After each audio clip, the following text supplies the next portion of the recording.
Next হচ্ছে founder. Founder মানে প্রতিষ্ঠাতা কি হবে? চন্দ্রগুপ্ত মৌর্য, তাই তো? চন্দ্রগুপ্ত, আমি একটু মিক্স করে করছি যাতে সবাই আর কি সাম্যতা নীতি, বুঝেছো? যারা বাংলা এবং ইংরেজি ভার্সন হচ্ছে সবাই যাতে সুযোগ পায়, ইকুয়াল অপরচুনিটি ভারতীয় সংবিধান বলেছে, তাই তো? কত নম্বর ধারা? কোথায় আছে বলো?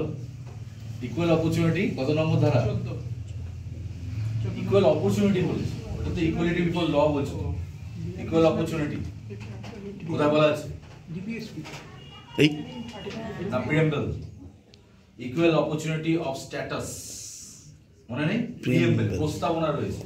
ইকুয়াল অপরচুনিটি প্রস্তাবনা, ধারা নয়, ঠিক আছে? কোথায় কি শেষ না শুরু? উত্তর 275 কেন?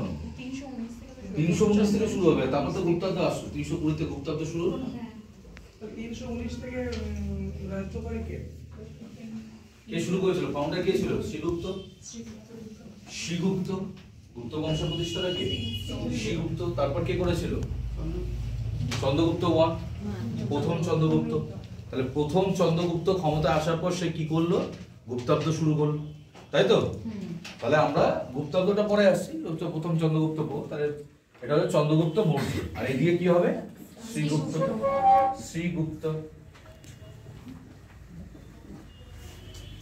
ঠিক আছে? বুঝতে পারছো তো? তাহলে চন্দ্রগুপ্ত 1 আর এদিকে শ্রীগুপ্ত। নেক্সট হচ্ছে এই যে এটা চন্দ্রগুপ্ত মৌর্য ছিলেন ফাউন্ডার। এরপর আমরা কিভাবে পড়ব? এই যে গুপ্ত বংশের, মৌর্য বংশের, এরপর আমরা পড়বো কি? রিয়েল ফাউন্ডার বলে কেউ নেই, এই। তারপর হচ্ছে তোমাকে গ্রেটেস্ট। গ্রেটেস্ট মানে কি?